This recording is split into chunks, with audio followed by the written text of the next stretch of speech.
All right, good evening, everyone. Good evening. On behalf of Beyond Baroque Literary Arts Center, I'd like to welcome you all to the Wanda Coleman Theater and to the dual book launch for David Trinidad and Amy Gerstler. Make some noise for them.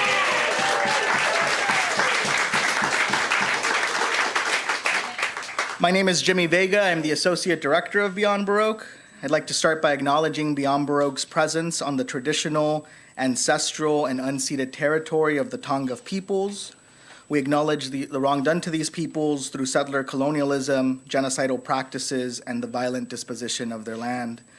As an arts organization, we are committed to uplifting Indigenous communities, their stories, and cultures. For those who don't know, Beyond Baroque is Los Angeles' oldest literary arts center, located here in Venice, California. Founded in 1968 by George Drury Smith, first as an experimental literary magazine, before reimagining itself and becoming the literary home we know it as today. We are based out of the original Venice City Hall and help support writers and help cultivate new writing through our extensive program of writing workshops, readings, and performances. We offer a number of workshops online via Zoom, such as our free weekly Monday night fiction workshop facilitated by Raquel Baker, and our historic Wednesday night poetry workshop currently facilitated by Tom Lachis. Similarly, we offer several paid in-person and online intensive workshops throughout the year. Early in June, we have a generative workshop with poet Andrew Navarro, where history will be used as a subject to generate new work. And later in June, we'll host a workshop with poet Kim Dower on mining memories as a launchpad for your next poem. And aside from our workshops, we offer several readings throughout the year. Notably, next week, we'll be hosting our annual Beyond Spanish, a multilingual poetry reading featuring poetry in regional languages of Spain translated in English, and a book launch / mini zine fest / punk show celebrating Marcus Clayton's latest punk. Our current gallery exhibition, starting in our lobby here and culminating upstairs in our Mike Kelly Gallery, is titled Seven. It's an exhibition by 7 Los Angeles-based artists. These 7 women have been making work for many years, and while Los Angeles per se is not the theme or subject of their pieces, their surrounds play an important role in their creation. So please do, make some time to check it out after the reading this evening. And for more information on all of this, please find us online at beyondbaroque.org and at BB Lit Arts on social media. And finally, we offer several memberships to Beyond Baroque, starting at $75 for an individual annual membership. Purchasing a membership allows us to sustain our space, programming, and workshops. And now more than ever, we need your support to keep art alive in Los Angeles. As many of you know, we, like many other arts organizations across the country, have been impacted by the loss of arts funding. And we recently we lost our NEA grant, which we were scheduled to receive, and that has definitely impacted what we can do here in the space because the current administration doesn't see value in what we do here. But I know that all of you do here in the audience, so thank you so much for your continued support, for being members, and for supporting the arts, so thank you. And without further ado, we're going to get right into it. Our first reader, David Trinidad. David Trinidad's most recent books are New Playlist and Hollywood Cemetery. We have new playlist here. His other books include Sleeping with Basho, Digging to Wonderland, Memory Pieces, Notes on a Past Life, Peyton Place, a haiku soap opera, and The Late Show. The New York Times Book Review has written that Trinidad's most impressive gift is an ability to dignify the dross of American life, to honor both the shrink-wrapped sentiment of the cultural artifacts he writes about and his own much more complicated emotional response to them. Trinidad is also the editor of A Fast Life, the collected poems of Tim Dugos, Punk Rock is Cool for the End of the World, Poems and Notebooks of Ed Smith, and Divining Poets, Dickinson and Emily Dickinson Tarot Deck. He lives in Los Angeles. Please welcome David Trinidad.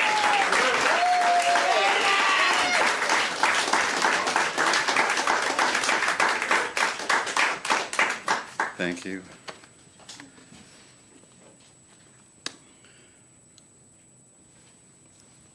The real work is to forget that this is being filmed. It's very meaningful for me to read at Beyond Baroque. I spent a lot of time here as a young poet, and I've always carried with me what I learned from the poets and poetry I encountered here.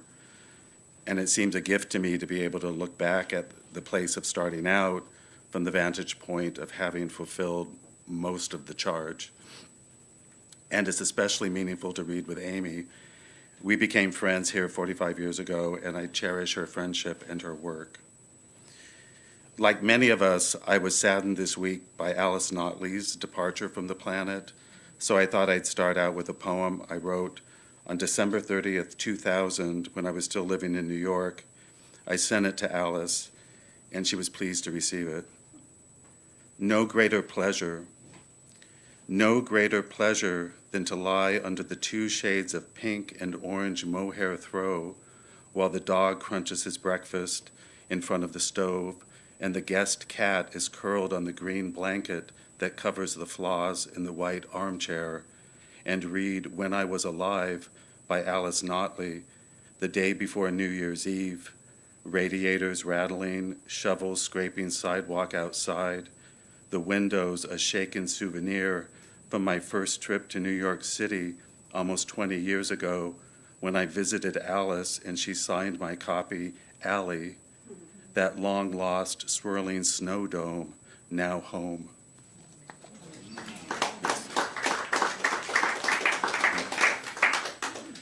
And this is a poem by Amy from her new book. We agreed to read something by each other, like friends exchanging hats. Anticipating spring, mosses, pollens, and grasses tune up. Can you listen without needing to speak? That fox wants to tell you something. Drunk on crumbs of the dead, roots sing. Blossoms ache to flash their panties a la can-can girls. Scholars mumble, pages crumble, wild parrots scream between rainstorms. Slow-growing saplings groan. Don't pray aloud. Just wish from inside your hideout of silence, ah, goddess, please touch me.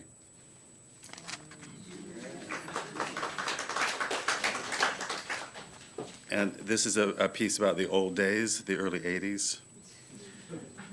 On Overland, 3373 Overland Avenue, number 2, Dennis's address.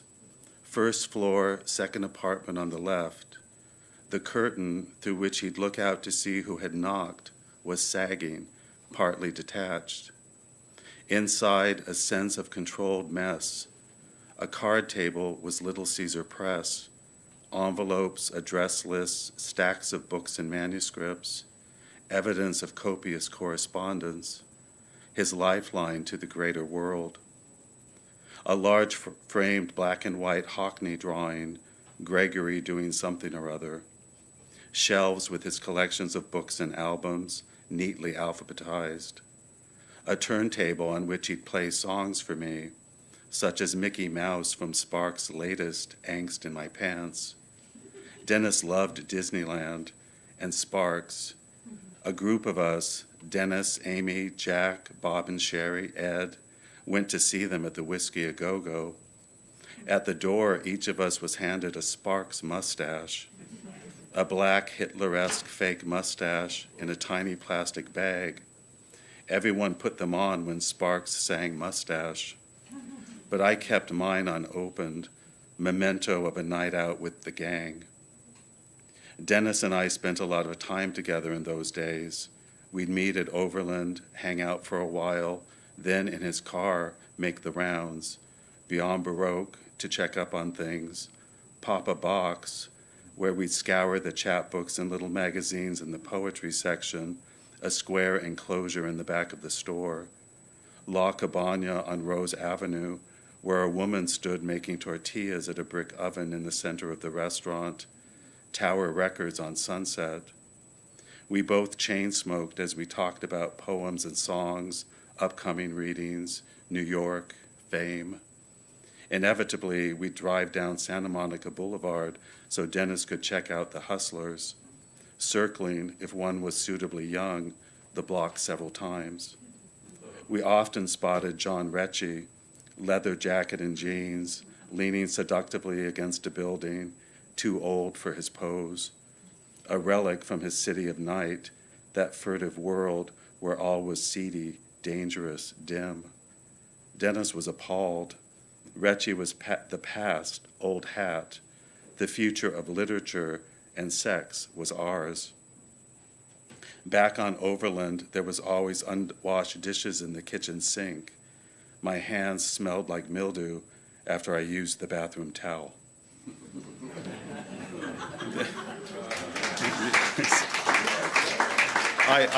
I'm currently reading a book of Aesop's Fables, so if this piece had a moral, it would be art is more important than housework.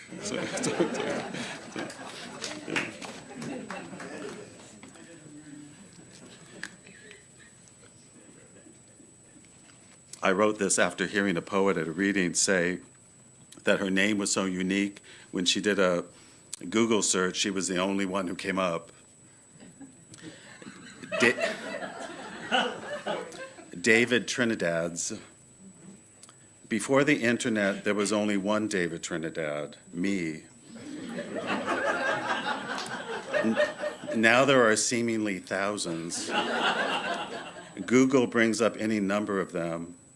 One David Trinidad is a nurse practitioner in Richland, Washington. Another David Trinidad plays varsity soccer at Cherokee High School in Canton, Georgia.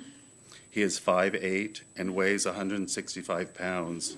His jersey number is 1. He will graduate in 2019. In April 2006, David Trinidad, age 18, was convicted of aggravated battery causing great bodily harm with hate crime enhancements in Santa Fe, New Mexico. In February of the previous year, he and 5 others beat a young gay man into a coma outside La Quinta Inn because of his sexuality. Ironic, to say the least, given I am an openly gay poet.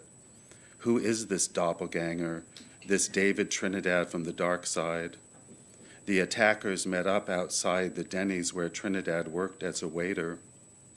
90-year-old David Trinidad, who after serving in the Army during World War II, pursued a career as a Mason, went to be with the Lord on March 13, 2018. In Milpitas, California, David Trinidad is a salesperson at Ashley Home Store. Says one customer review, "We purchased mattress and a sofa lounge here at Ashley with the great assistance and help from David Trinidad."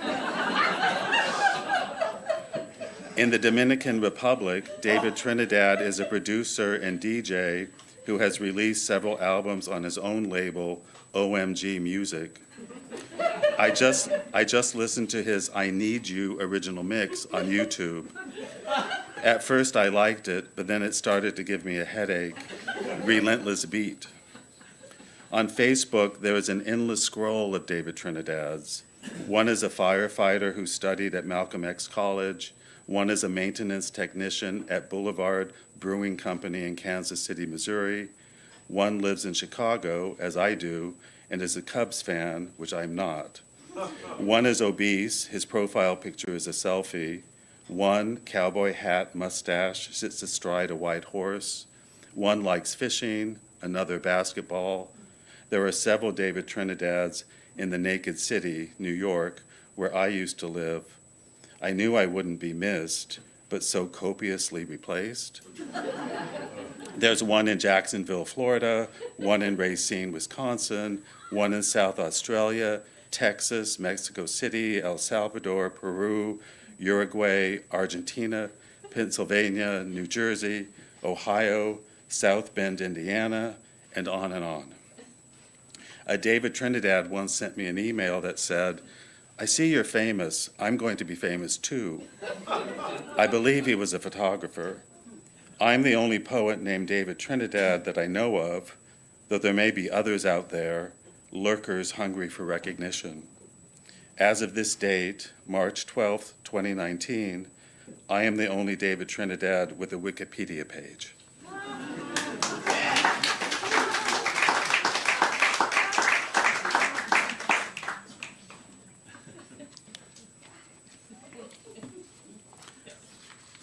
Why today do I think of Mary, a girl I barely knew, who, having missed the bus to school and her parents having already left for work, called a cab company to come fetch her? Nobel Junior High School, Northridge, California, 1966, 67, 68. Maud was all the rage. Mary and the other girls wore white lipstick, twiggy lashes, blue and green eyeshadow, dresses with puffed sleeves and beribboned lace around the empire waist, square-toed patent leather shoes with buckles or bows, textured stockings, and those long multi-strand plastic necklaces they bought at drugstores and like flappers tied into a knot. Nobel had strict dress codes. To prevent girls from wearing minis, they had to kneel on a chair during homeroom and be measured. Hems weren't allowed to be higher than an inch above the knee. How many risked punishment in order to be hip? Why today do I think of this? I, who was forced to take woodshop and drafting when I would much rather have learned to cook and sew in home ec. I might have become a chef, a costume designer for the movies. Aren't I happy with who I am? Poet, professor, connoisseur of lost worlds? I thought Mary's action showed great ingenuity, but when a teacher saw her get out of a taxi in front of school, she was carted off to the principal's office. In old cartoons, if you are a child of the Great Depression, dressed in rags and always hungry, have no fear. Tonight you can visit dreamland and shake new clothes like leaves off the limbs of a tree. You can pluck a cone from the ice cream patch and pour from a calla lily syrup all over it. You'll squeal with delight as you ride an animal cracker on the chocolate merry-go-round cake and catch in a buttercup popcorn falling like snow. If, on the other hand, you find yourself painted on a Dutch plate, no worries. When the grown-ups are asleep, you will come alive and dance in your wooden shoes as the beer steins clap their lids in accompaniment. But oh, if you should find yourself in balloon land, beware. You're just filled with air and your skin is thin. Lurking in the forest is the pincushion man who wears a thimble for a hat and throws sewing pens like daggers, and whose sole purpose is to pop you. A photo I didn't post on Instagram, struck by pink on a walk.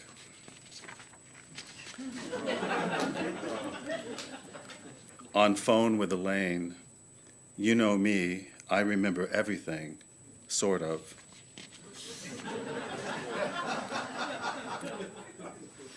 In his poem, How Much, Jerome Sala reflects on the ending of Frank O'Hara's A Step Away from Them, in which O'Hara likens his heart to a book of poems, and also on O'Hara's actual heart.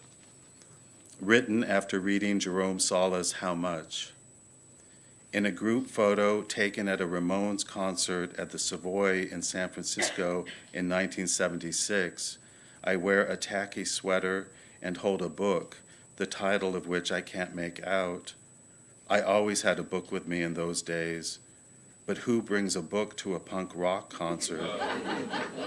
And where is it now, this book that I hold so close to my heart?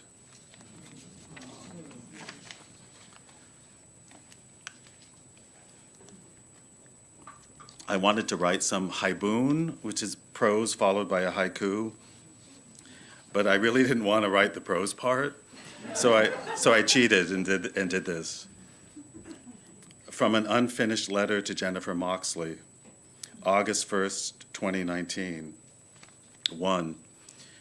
I'm in the middle of cleaning up my office, so many little stacks of papers and books, and the urge to write to you just came over me, so I'm taking a break to say hello. But first I'm going to prepare some cantaloupe. 5 minutes later, back with a plate of sweet orange slices, taste I never tire of, that always takes me back to childhood, to that pink kitchen in Chatsworth. Just bit my lip, damn it. I obviously can't eat cantaloupe and type at the same time. Scooping out the seeds, forever pink in memory. 2. I was on the go after we missed seeing each other in Boston. I went to California twice.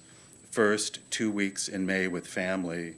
My father is almost 90 and becoming more and more frail, so I wanted to go and spend time with him. All 4 children were there at one point, me, 2 sisters, older brother. The first time we were all together since my mother died in 1996. It was lovely, actually. No major upsets. Played cards at night, hearts, Michigan rummy. I haven't spoken much with my brother my entire adult life, so when he left and said, "I love you," I was floored. Linda, my sister from Atlanta, she lost her husband about 6 months ago, left earlier than planned because her daughter was giving birth to twins in North Carolina. Some nice moments used book shopping with my sisters.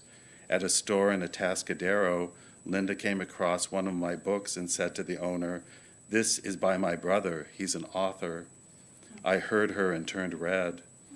"Have him sign it," he said, but Linda bought it instead.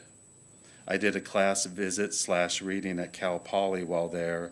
It's an hour north of Nipomo, where my father lives. As I was preparing to leave, my father made a point of telling me in the hall that he hoped the reading went well and that the students got something out of it. Nothing short of a miracle if you knew my father. It took the poet by surprise to get what he must have always wanted. 3. I flew back to California the following month. The Ed Smith book was just out, so we did group events in Los Angeles at Beyond Baroque and in San Francisco at City Lights. Both events couldn't have gone better, well attended, Ed's work read by his friends and appreciated by audiences. After the LA reading, Amy Gerstler and I drove up the coast, stopping for an hour to say hello to my father and sister. Just enough time to go to the bathroom and make a peanut butter and jelly sandwich for the road, and for Amy to meet them and pet their dogs. We stayed at a hotel in Chinatown. Kevin, who was scheduled to read with us at City Lights, had just died. To my surprise, Dodie, who was also on the lineup, reached out and wanted to meet me before the reading. We had coffee, then dinner. She was surprisingly held together, said people were telling her that she was in shock, talked freely about Kevin's illness and death, was only upset by the way some people were immediately planning memorial events without consulting her, their proprietary and probably careerist attitude, as if death had left Kevin up for grabs. When Kevin was diagnosed with a brain tumor, he said he thought the cause was a lifetime of being nice to people he didn't like. Dodie said he had started telling people what he really thought. She read the poems Kevin was going to read. It was moving.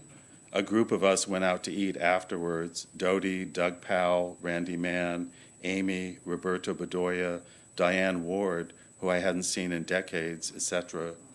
Everything was moving so fast it hardly computed that I was at City Lights bookstore, that Ed's poetry was being read and received positively, lots of laughs, but also incredibly moving at times. The next day, Dodie emailed and thanked me, said the night out was just what she needed. The dead are speechless without our grief. 4. Amy and I drove back to Los Angeles through the San Joaquin Valley. I was reading to her out loud Emily Dickinson's niece's gorgeous memoir about her aunt, and at one point looked up. The mountains at the southern end of the valley were covered with a blanket of purple wildflowers, really beautiful. I burst into tears, all the built-up emotion of the trip triggered by those purple hills and Emily's complicated feelings about her mother. My mother's favorite color was lavender. 5. I've been reading Elizabeth Bishop's letters again. They're really addictive. She's fairly unguarded. Shook up by Dylan Thomas's death in November 1953, she writes to Robert Lowell, "Why do some poets manage to get by and live to be malicious old bores like Frost, or probably pompous old ones like Yeats, or crazy old ones like Pound, and some just don't." Elsewhere, she calls Frost the bad gray poet. The gossip is great, but her descriptions of life in Brazil in the 50s and 60s are marvelous. I've been dipping into the letters of Dickinson and Plath, but for the moment, Bishop is winning. Of course, the letters lead to poems, Bishop's, Lowell's, Marianne Moore's. She herself loved letters, read all of Coleridge's when they were published. Have you ever read his? Not that I need another tome, not when the 2-volume Nathaniel Hawthorne diary is waiting for me. His descriptions are to die for as well. I bought the set at the Strand in New York a trip or two ago because I opened one volume to a description of frost feathers on trees on an icy March morning in 1845 and had to have them. At the end of a long description of these ice-covered trees, he says, "All the above description is most unsatisfactory. Why are we so hard on ourselves? Perhaps a subdued glow will do something towards the expression of it." And lastly, this is a sonnet composed of lines from Bernadette Mayer's last book. So it's a sonnet cento or a cento sonnet. Sonnet Bernadette Mayer. Even when you have nothing to do, there's too much history to put into poetry. Is the work to be done in secret or out loud? I've chosen to grow old awkwardly like a teenager. A full blast of sun is on the shirt on a hanger. We saw a brilliantly red tree in Rayville. Now the leaves are rushing off the yellow tree. The ginkgo hasn't done any of his autumn tricks yet. My favorite thing to do is to watch a volcano erupt. It goes like popcorn at the $1 Million Movie. The idea that writing is easy comes from Frank O'Hara. Gods and philosophies inevitably let you down. I'll be sorry for writing this poem, if it is a poem. Some pleasure might be taken in a new color. Thank you.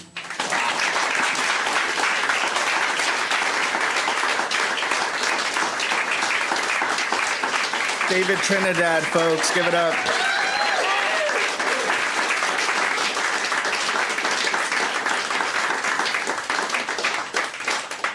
Thank you, David. That was really great. And as I understand, David hasn't been here to do a featured reading in quite some time, so that was really special.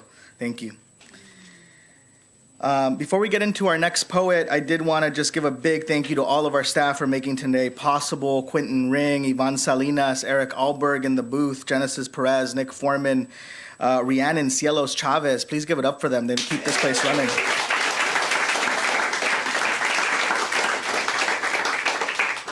And so next up, we have Amy Gerstler, who is a writer of poetry, art criticism, journalism, and plays. She has published 13 books of poems, a children's book, and several collaborative artist books with visual artists. In 2019, she received a Foundation for Contemporary Arts C.D. Wright grant. In 2018, she was awarded a Guggenheim Fellowship. Scattered at Sea, a book of her poems published by Penguin in 2015, was longlisted for the National Book Award. Her book, Bitter Angel, won a National Book Critics Circle Award. Her work has appeared in a variety of magazines and anthologies, including The New Yorker, Paris Review, The Atlantic, American Poetry Review, Poetry, several volumes of Best American Poetry, and the Norton Anthology of Postmodern American Poetry. And Is This My Final Form is being celebrated tonight. Please welcome Amy Gerstler.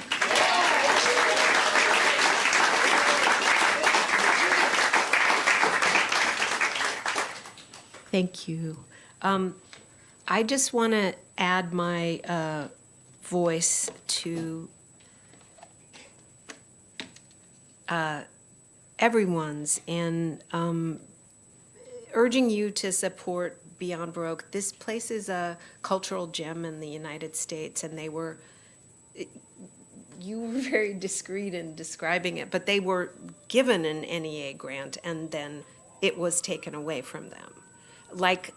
And I think everyone's NEA grants, it seems like, were taken away from them. And I don't know if you've read online the heinous and terrible letter. I was going to read it, but it's so awful I'm not going to even do it, in which they rescinded so many arts grants. So I think it's up to us to protect and love and support in whatever ways we can these wonderful places that serve artists and serve art and are church for some of us in sort of the best senses of the word. Thank you. I love a good hear here. As David, who I just want to have endless applause for, and it's so delightful to read with a poet I admire so much and whose work has meant so much to me. He mentioned that the poet Alice Notley, who's a real goddess in the world of poets, died on the 19th. She has 1 million books, and if you love poetry at all and you're not familiar with her, you might want to check her out. And if you are, you might want to kind of take a bath in her work over the next week.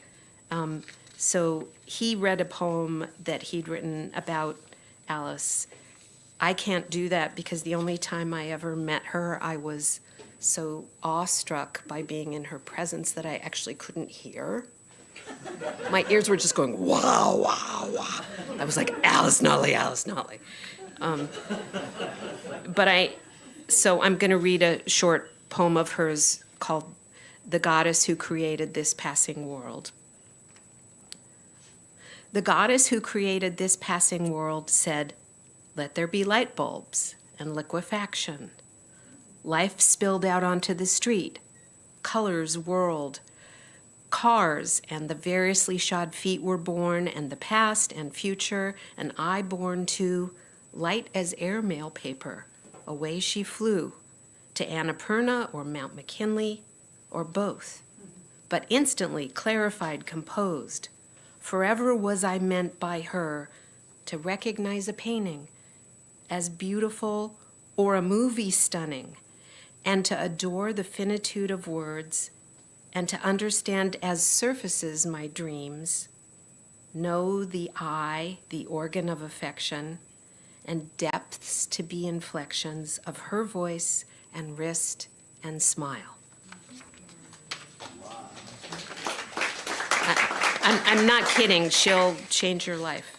And I am also going to, as per our agreement, read a poem by David Trinidad. You may not know this about David Trinidad, but in addition to being an amazing poet, he is a bit of a film scholar, and one of his particular specialties is pre-code movies. So he has this lovely poem about a pre-code movie star, Kay Francis, and her name is the title of this poem. Kay Francis. The diary of a movie star, what could be more glamorous? But not for the reasons you'd suppose. It was among the papers she donated to the Museum of the City of New York in 1968, the year of her death. Much of the diary is in shorthand and had to be decoded. She chronicles her love affairs, yes, and her friendships with gay men. Her studio reportedly paid one of them to keep her out of mischief. But it turns out she was underwhelmed by stardom, which makes her a heroine in my book. To earn it by disdaining it, says Emily Dickinson, is fame's consummate fee. Not that Frances was ungrateful. She was one of the highest paid actresses in the first half of the 1930s, the worst years of the Depression. She just didn't like getting up at 5:45 a.m. to be fitted for evening gowns. "I can't wait to be forgotten," she wrote in her diary. With perfect contempt, as Marianne Moore would say. What could be more glamorous than that?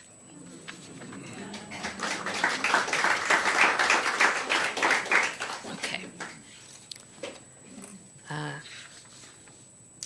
This poem is called Virginity, a state I'm sure none of you are familiar with. Lying down on the rug with someone and getting dust bunnies in your hair. The eloquence of long pauses. Passing notes rather than speaking. A basement fogged with pot smoke. Trying to read another body via its breathing. The idea that if you kiss someone, you can taste what they just ate. Refusing to eat what your mother cooks anymore, which hurts her feelings. But you can't stand dead, sautéed animal inside your mouth now, so you have to spit it out. The myth that innocence is protective. The idea of not being able to stop. Reading secret magazines a cousin stuffed in the bottom of his sleeping bag. The idea that someone curious about your body isn't interested in the private theater of your mind. Theories that there might be a kind of violence about it. How mother insists that without true love, it's just worthless humping. And the idea that for the life you aspire to, she's probably wrong. What your body has promised for so long. The idea of your disastrous premiere. The idea of someone laughing at you after. The idea of hoof prints, stampede damage, stuff crushed underfoot. The idea of keeping all this hidden as you slowly lotus open.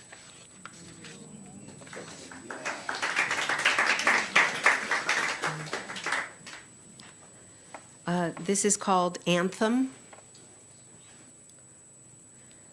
Dear blitzkrieg of wetness and breasts, dear masseuses and muses, thighs sluiced with juices, dear coven members posing peppery questions like, is a witchy third breast akin to a third eye?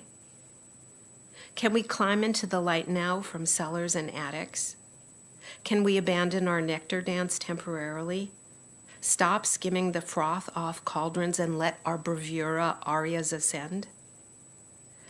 So much depends upon shrewd, ingenious, difficult women, prodigal daughters and wisecracking wives, unwilling brides, bakers of exploding pies, giantesses in whose tresses condors nest, audacious maidens with blood on their tongues, all of whose chests house untamed hearts.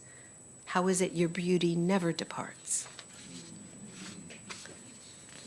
Okay, I guess I'll read the witch one after that. This is called My Witch. In winter, she wears a crown of whole cloves strung on a loop of fishing line.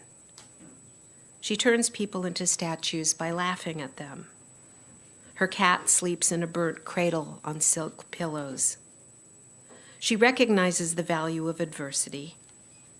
Her hair smells like a fireplace and she has no eyebrows. Flowers bow down to her as she dissembles and reassembles. She is an urgent, disheveled letter. Her gaze has held for centuries. Good books shed their petals in her lap. Her lap is a moral impasse since she is God's and the devil's bitch, since in her body they collaborate. Her necklace of ambiguities does not weigh her down. She's a chainsaw ingenue who rents an attic room 20,000 leagues under the sea. She will bless your house and hasten the rain. Most of the time she sleeps on the floor. Birds perch on the tub's rim while she soaks her feet. She believes rum is a food group. She knows everything will disappear. She recites the old spells with new vigor. She doesn't judge the duplicity of the flesh. Her clothes grow on trees, as does her money. Sparrows nest in her rafters. She says being civilized is overrated. She wears dark blue suede kitten heels and has long, disoriented hair. She floated past my story apartment window last night. Punished, she says, is how she often feels. That morning back in 3rd grade, when she was elected Little Miss Batcave, the weather grew peculiar. Green clouds and a weird glow lit the sky. How frail, how puny we are, she'll purr. And then, did you feel that? Did you feel the house shaking? She studies the sky as if listening.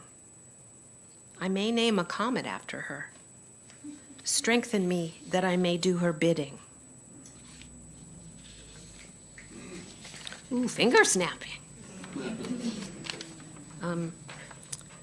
Okay, this is a voicemail I received from Satan. We get them, don't we? The poem has an epigraph, which just means a quote at the beginning, from Susan Sontag. The epigraph is, "No one is a devil if fully heard." Voicemail from Satan. So, did the claw marks on your neck heal yet? When will I enjoy our mingled stinks again? Better be soon.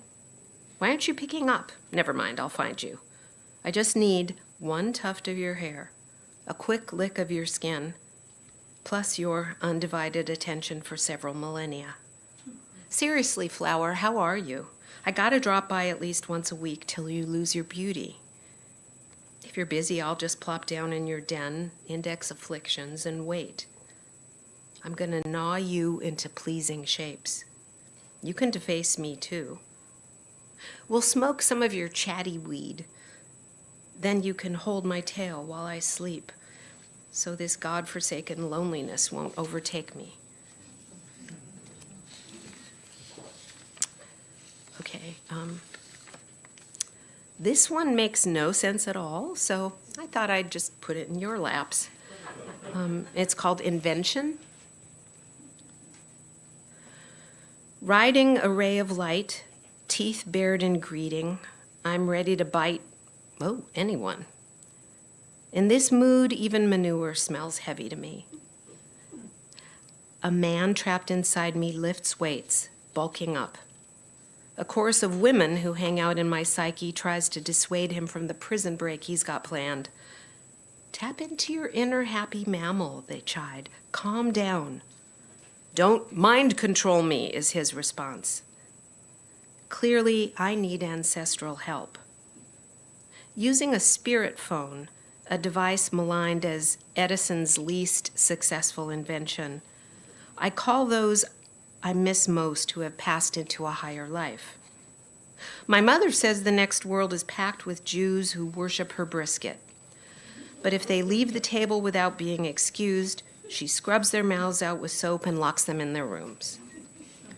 My father, quiet and fair-minded in life, confides he's applied to come back as a pirate. Sharpening a knife, he has a strange look on his face and appears to have given up shaving. I'm hungry for the dark knowledge now, he growls, wiping spit from his lip with a rag stiff with dried blood and cum. Grandma finally learned to drive so she can run over Grandpa with a stolen Camaro. I'm confused. This is not what I expected from my dead or from heaven. Relatives running amok, the celestial realm more like some cut-rate detox program than an ultimate reward. Enter Thomas Edison, who hands me a dumb-looking doll. I don't want this stupid thing, I protest, but he won't take it back. I was a great man, he declares with pride. The Statue of Liberty's torch went dark when I died. This doll has a tiny phonograph record inside. Turn the crank in her back, and you'll hear human voices, scratchy but audible. One recites the alphabet, one sings a song about the moon, one wishes someone good night. Don't be greedy. This is all you get. You have much to learn about cruelty, the electricity that animates inventions like this little doll, and most of all, about incandescence.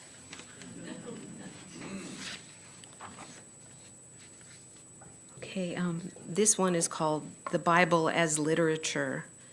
That was the name of an actual class I sat in on, as you will learn within the poem.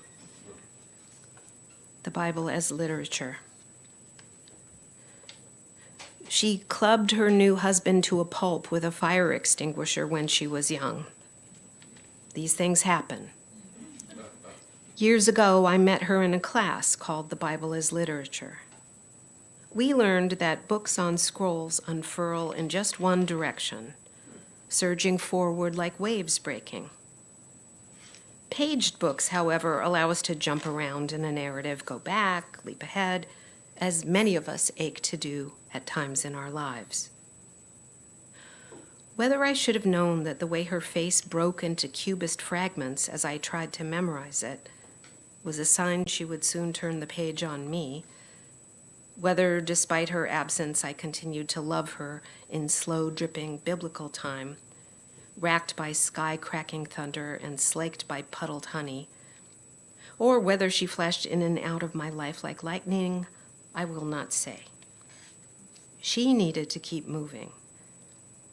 If you can make out the shape of her person from behind this prison of horizontal bars, the lines of this poem, you're a better man than I.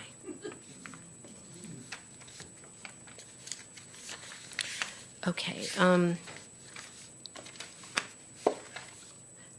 this one is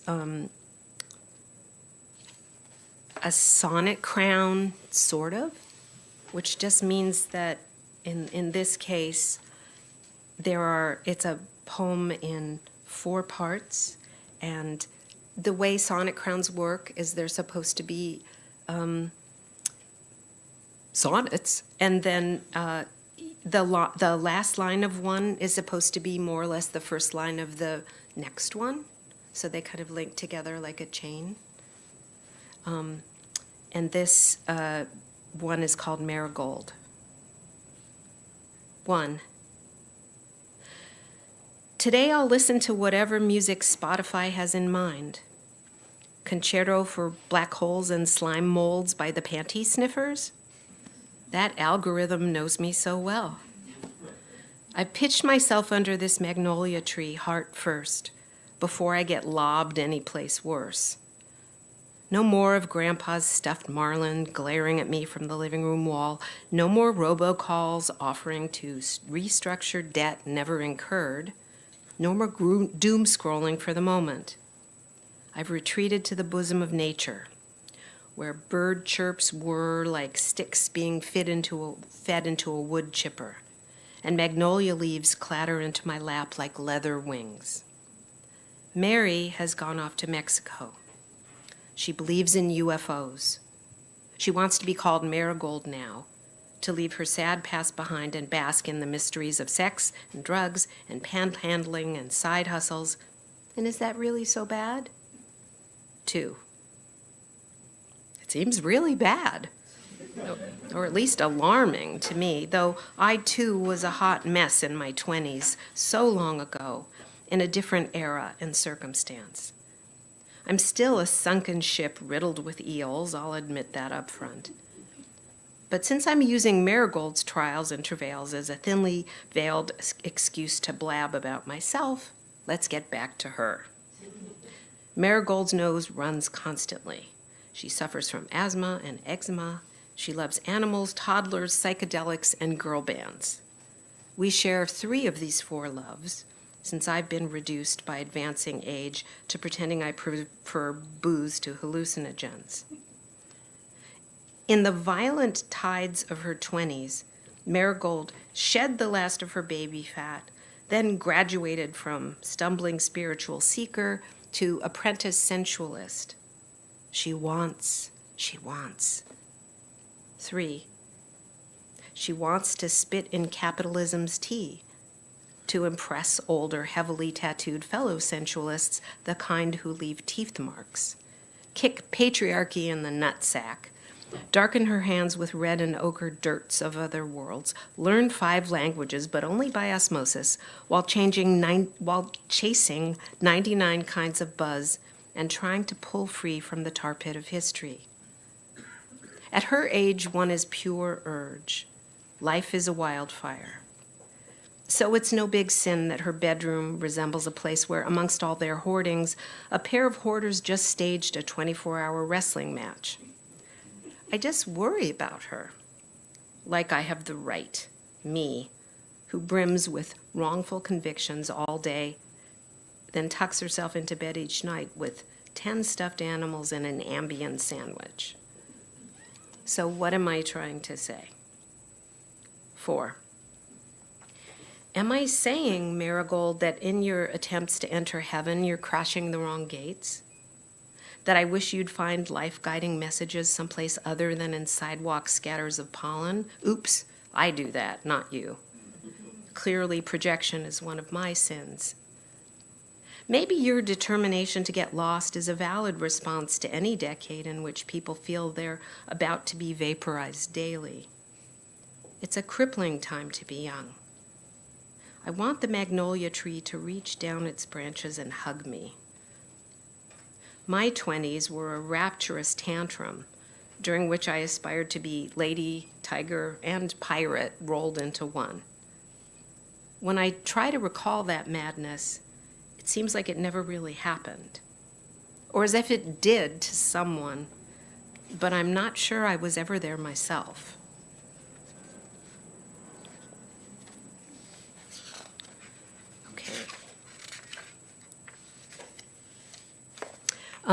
And this is the last poem I will read this evening, and it's called Leniency Letter. Okay, I'm bowing and scraping, apologizing for my body and its bloat, for my wadded up mind, for getting drunk in my underwear so many times, for my sense of humor, which only ever bummed everyone out. I'm sorry for changing the carnation in my lapel twice a day. That was wasteful. I regret not wanting what I'm supposed to want. I'm begging pardon for singing so loudly and out of tune on balconies when people were trying to sleep, for never running for a bus like I meant it. In my own defense, I will say that, like any spooky moon, my head is beset with craters and dark regions. It's easily chipped. To all the happy little plants sprouting spiny alien fruits who I failed to salute each day in their noble growth as I crossed the train tracks on my way to work, mea culpa. I feel special remorse for populating my ark as floodwaters rose, turbid as a dirty martini, solely with animals I found sexually attractive, then allowing the mouths of some to rust shut. That was wrong. After all, they are my kin. Are we square now? Can I go? Yeah. Thank you.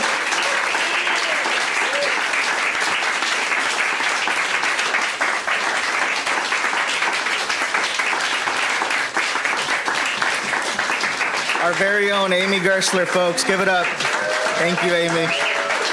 David Trinidad, Amy Gerstler, Beyond Baroque, thank you so much for being here. We got a little bit of a reception outside for you folks to enjoy, some books in the bookstore, and thank you all for your support. Have a good night.